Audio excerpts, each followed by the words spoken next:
Good afternoon, Corinth. I hope you're having a good Monday. I read a poll today that said that 80% of Americans believe that our country is out of control. 2020 has turned into quite an interesting year. If it's not COVID-19, it's riots, and we're just halfway through the year at this point. And so in light of all of that, as well as the poll that I read today, I had a couple of thoughts that I wanted to share with you. First of all, and I don't mean to sound like an alarmist or an apologist here, but it is hard to escape what I believe to be a truth, and that is that our society as a whole is a fulfillment of the prophecy of Hosea. They sow the wind and they reap the whirlwind. Jesus said, "If I be lifted up from the earth, would draw all men to myself."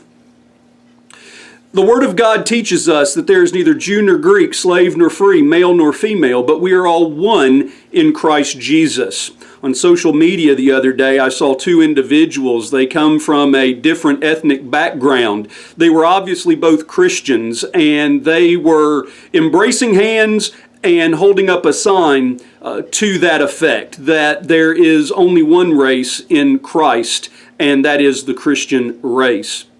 But our society has become increasingly godless. Prayer is no longer allowed in schools. The issue of religious monuments, such as the Ten Commandments on courthouses, are being challenged in courts of law and are oftentimes being ordered to be taken down.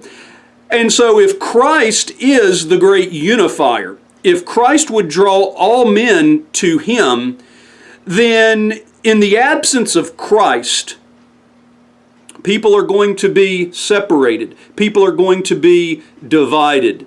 Unfortunately, sometimes in the church we see that division.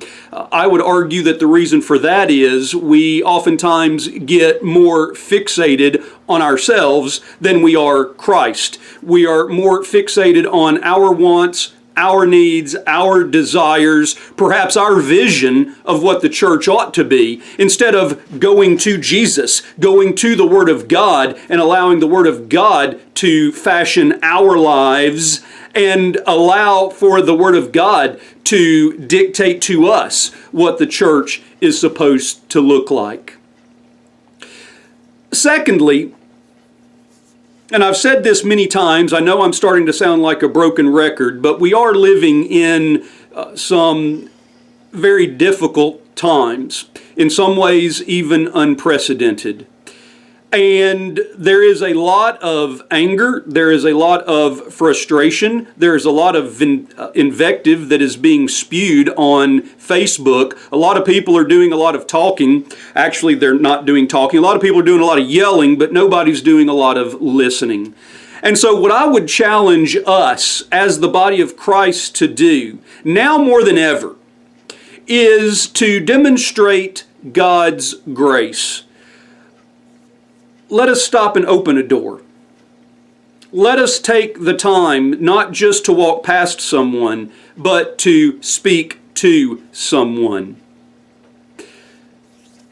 One of my favorite songs is a song by the Eagles. It's titled "The Sad Cafe." It's not one of their more well-known songs, but it is a very soulful song. And a section of those lyrics state, "Things in this life change very slowly, if they ever change at all." I do agree that change oftentimes does come slowly, and sometimes it comes too slowly. You've heard the cliche, be the change that you want to see in the world. Well, if we want the world to know the message of Christ, then now more than ever, it is vital for us to demonstrate Christ-likeness. Certainly we need to be doing it in our churches, but we are also to do it in our communities as well. We either are the salt of the earth or we aren't. We either are the light of the world or we are not.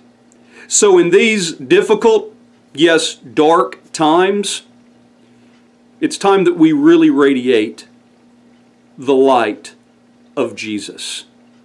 Have a great evening.